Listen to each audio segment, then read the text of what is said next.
श्री शिवाय नमस्तुभ्यम। ओम नमः शिवाय। दोस्तों, कैसे हैं आप? ये बताने के लिए कमेंट्स बॉक्स में हर हर महादेव हमेशा की तरह जरूर लिख दीजिएगा। तो 8 मई मोहिनी एकादशी जो है, इस बार की जो मोहिनी एकादशी का प्यारा से दिन है, वो 8 मई दिन गुरुवार को मनाया जा रहा है। वैसे तो साल में 12 एकादशी आती हैं, लेकिन मोहिनी एकादशी जो है वो अपने आप में एक खास एकादशी मानी जाती है। इस बार गुरुवार को पड़ने की वजह से ये एकादशी और भी ज़्यादा खास हो गई है, क्योंकि गुरुवार को विष्णु जी का दिन होता है और विष्णु जी का प्रिय महीना जो है, ये बैसाख का जो महीना होता है, ये विष्णु जी को अत्यधिक प्रिय होता है। तो इसलिए जो है इस बार गुरुवार के दिन जो है वो मोहिनी एकादशी पड़ने की वजह से और भी ज़्यादा खास हो गई हैं। तो यहाँ पर पूज्य पंडित प्रदीप मिश्रा जी ने कुछ उपाय बताए हैं मोहिनी एकादशी के दिन बैसाख मास में करने के लिए। कुछ उपाय बताए हैं जो इच्छा पूर्ति के लिए हैं। जैसे आपके जीवन में कोई भी इच्छा है, आपकी किसी भी तरह की इच्छा है जो बहुत लंबे टाइम से आप चाह तो रहे हैं कि ये हमारी इच्छा पूर्ण हो जाए, नहीं हो रही है, इस उपाय को करने से, जो एकादशी तिथि के दिन हम करेंगे, इससे हमारे वो इच्छाएं पूर्ण हो जाएंगी। तो चलिए जानते हैं कि पंडित जी ने पहले तो इसमें क्या क्या सामग्री बताई है और इस उपाय को हमें करना कैसे है। तो देखिए, इस उपाय को करने के लिए हमें क्या चाहिए। हमें पहले तो फूल चाहिए। फूल आप कोई सा भी फूल ले सकते हैं, किसी भी रंग का फूल ले सकते हैं। इसमें कोई नियम नहीं है कि आप लाल रंग का लीजिए या ये फूल लीजिए, ऐसा कोई नियम नहीं है। आप कोई भी रंग का कोई सा भी एक फूल ले लीजिएगा। यहाँ पर आपको सिर्फ एक फूल लेना है। और क्या लेना है? आपको यहाँ पर शहद लेना है। शहद आपको थोड़ी सी ज़्यादा मात्रा में लेनी है, तो आप शुद्ध शहद ले लीजिए। अगर आपके घर में शुद्ध शहद है तो आप वो ले सकते हैं, वरना पूजा पाठ की दुकान पे आपको छोटी छोटी शीशियाँ शहद की मिलती हैं, वो आप ले लीजिएगा। और 1 लोटा जल लेना है, जिसके अंदर हमें गंगा जल डाल लेना है। अगर आपके पास त्रिवेणी संगम का जल है तो आप वो डाल लीजिए, और भी ज़्यादा बेहतर होगा। ये उपाय का और भी ज़्यादा बेनिफिट आपको प्राप्त होगा। तो अब यहाँ पर इस उपाय को हमें करना कैसे? देखिए, इसको करने के लिए आपको पहले तो शिव जी के मंदिर जाना है। सुबह सवेरे स्नान करके आप शिवालय पहुंच जाइएगा। वहां पे पहुंचने के बाद आपकी जो मुख रहेगी वो उत्तर दिशा की तरफ रहेगी। शहद आप जो लिए हैं उसे आप जो है थोड़ा थोड़ा सा करके 7 बार में भोलेनाथ पर कुंदकेश्वर महादेव का नाम लेते हुए समर्पित करना है। 7 बार में आपको समर्पित करना है, इस बात का ध्यान रखिएगा। थोड़ा थोड़ा बूंद बूंद करके, आपको ऐसा नहीं कि गिराना है, आपको बूंद बूंद करके 7 बार में शहद को समर्पित करना है कुंदकेश्वर महादेव के नाम से। उसके बाद आपको क्या करना है, हाथों से उस शहद को पूरी तरह से शिवलिंग के ऊपर पूरा लेपन कर देना है। फिर हम क्या करेंगे कि जल का जो लोटा लेकर गए हैं उससे हम भोलेनाथ को, वो जल हम जो है भोलेनाथ को चढ़ा देंगे। उसके बाद हमें लास्ट में जो हमने फूल लिया है, जो हमने जिस भी कलर का फूल लिया है, उसे अपनी मनोकामना पूर्ति बोलते हुए, अपनी इच्छा की, अपनी जो भी अंदर की इच्छा है जो आप चाहते हैं कि पूर्ण हो जाए, उसे बोलते हुए आपको समर्पित कर देना है और भगवान को डोब दे के चले आना है। तो इस तरह से आपको जो है भोलेनाथ के मंदिर जाकर ये उपाय करना है। इससे आपके जीवन में कोई भी आपकी इच्छा है वो अवश्य ही पूर्ण हो जाएगी। तो यहाँ पर जो दूसरा उपाय पंडित जी ने बताया है वो धन और संपदा के लिए बताया है। मान लीजिए आपके घर में धन आता है पर रुकता नहीं है, या फिर कहीं से धन आता ही नहीं है, तो इसके लिए आपको क्या उपाय करना चाहिए कि आपके घर में धन संपदा बनी रहे।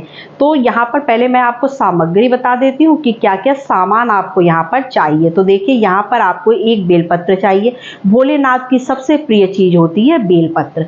मान लीजिए अगर आपको बेलपत्र नहीं मिल पाता है तो आप भोलेनाथ के मंदिर जब जाएंगे तो वहां पर बेलपत्र चढ़े हुए भी होते हैं, तो आप एक बेलपत्र उठा लीजिएगा और उसको धुलकर दोबारा इस्तेमाल कर सकते हैं, इसमें कोई दोष नहीं होता है।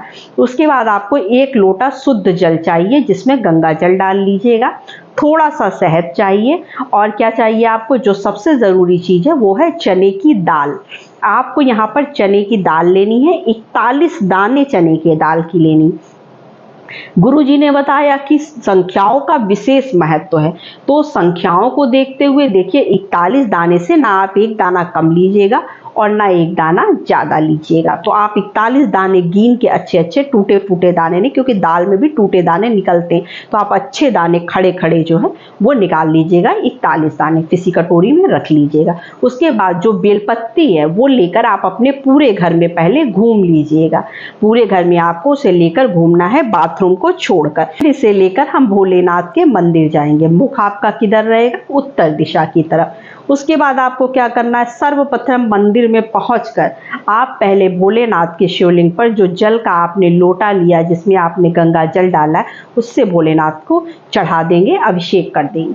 उसके बाद आपको क्या करना है? जो आपने बेलपत्ती ली है और शहद लिया, तो बेलपत्ती की जो बीच वाली पत्ती होगी, मतलब लंबी वाली पत्ती, और चिकने भाग की तरफ, बेलपत्ती के सीधे भाग की तरफ आप खाली बीच वाली पत्ती पर शहद से लेपन कर देंगे। लेपन करने के बाद भोलेनाथ के शिवलिंग पर ये बेलपत्ती आप चढ़ा दीजिएगा।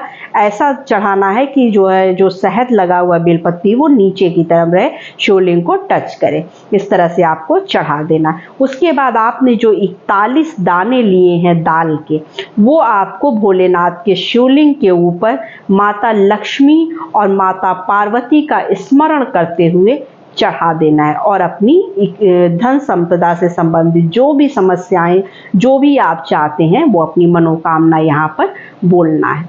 आपके घर में कभी भी ये उपाय करने के बाद धन संपदा की कभी भी कमी नहीं रहेगी और धन धान्य से माता लक्ष्मी और माता पार्वती आपका घर भर देंगी। तो यहाँ पर जो पंडित जी ने तीसरा उपाय बताया है, वो बताया है दवा छुड़ाने का उपाय। किसी की अगर बहुत लंबे टाइम से दवा चल रही है, वो बीमारियों से परेशान है, दवा काम नहीं कर रही है, दवा चलती ही जा रही है पर उसका कोई बेनिफिट आपको मिल नहीं रहा है, तो आप ये उपाय एक बार करके जरूर देखिएगा। तो गुरुदेव ने बताया कि यहाँ पर आपको क्या लेना है? 1 लोटा शुद्ध जल लेना है, जिसमें आप गंगा जल मिला लीजिएगा। अगर त्रिवेणी संगम का जल है तो आप त्रिवेणी संगम का जल भी मिला सकते हैं। उसके बाद आपको क्या करना है? यहाँ पे 31 दाने काले तिल के लेने हैं। संख्याओं का विशेष महत्व है, तो आप संख्याओं का ध्यान दीजिएगा।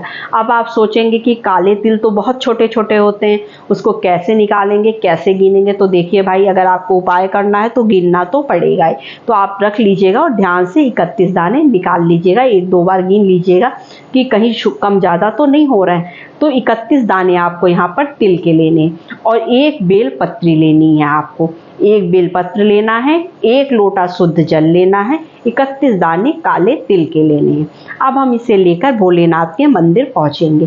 सर्वप्रथम हम भोलेनाथ को पहले जो जल का लोटा लेकर गए हैं वो जल से अभिषेक करेंगे।